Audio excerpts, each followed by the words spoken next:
Auzubillahiminashaitanirrajim. Bismillahirrahmanirrahim. So first of all, Ramadan Mubarak to all of you. So in this video, I'm gonna tell you 3 things that we must do in this Ramadan, and they will really benefit us in our life.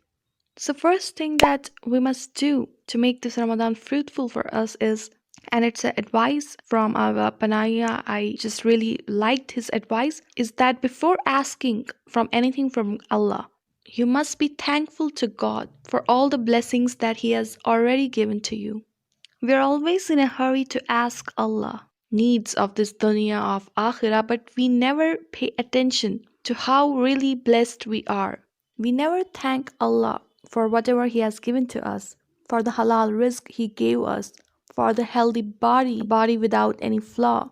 We have eyes through which we can see this beautiful world, ears to listen to the Quran, tongue for speaking truth, a home to live, given us parents, siblings, friends, and most important thing has given us this religion.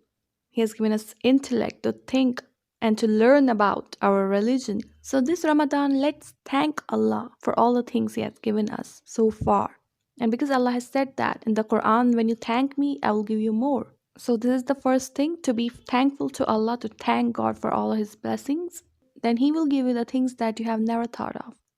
My second thing is, first of all, I would like to quote Imam Ali where he says, fasting is not only abstaining from eating and drinking. When you fast, your tongue must abstain from speaking lies, your hands and limbs must abstain from doing evil, your ears must abstain from listening to slander and gossip, and your eyes must abstain from seeing obscenity.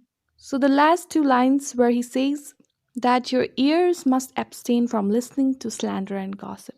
In our society, slandering and gossiping is so common, where people slander and gossip on a daily basis. So here Imam is not just telling us that do not do gossip, do not do slandering. He's advising us that do not listen to any gossip, any slandering. Because listening to gossip is similar to doing it. They are equally punishable sins.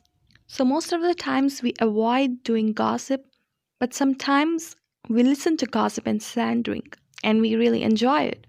So this Ramadan, let's try to get rid of this sin.